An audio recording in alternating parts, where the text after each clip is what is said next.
যখন আপনি মারা যাবেন, দুনিয়া থেকে বিদায় নেবেন, মানুষজন কেউ বলবে না আজকে বৃষ্টির দিন দাফন করিস না, কেউ বলবে না যে তারা 2টা দিন রাখ, কেউ বলবে না।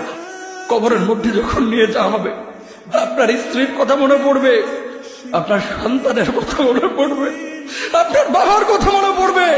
সবচাইতে বেশি কষ্ট আপনাকে যে জিনিসটা দেবে, কি নিয়ে কবরে ঢুকলাম, কেন সুদ খাইছিলাম, কেন ঘুষ খাইছিলাম, কেন কবরের জিন্দেগির জন্য প্রিপারেশন নেই নাই।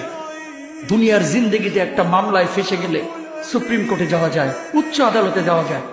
আখিরাতের জিন্দেগিতে কোনো মামলায় ফেসে গেলে পালাবার কোনো আর পথ নাই। চলে যেতে হবে। দালান ঘর, বাড়ি ঘর, টাকা পয়সার জন্য পাগল হয়ে থাকি আমরা, কিন্তু এটা আমার আসল ঘর নয়।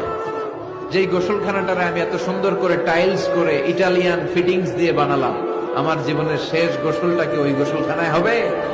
কথা বলেন, যেখানে লাশ ধোয়ায় ওইখানে আমার গোসল হবে। এগুলো আমরা ভাবতে চাই না। কবরের জীবনটা আসল জীবন।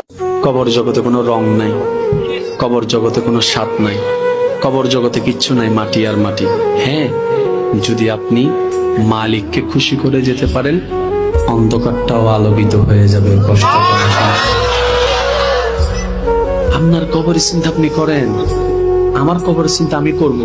আপনি আমাকে বেশি থেকে বেশি উৎসাহ দিতে পারবেন, ভাইয়া কবরটা সাজাইলা, সারা জীবন শান্তিতে থাকতে পারবে।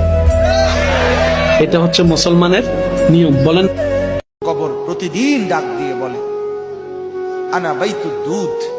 প্রত্যেকের কবর প্রত্যেককে ডেকে বলে, ও আল্লাহর বান্দা, জানো আমি পোকামাকড়ের ঘর।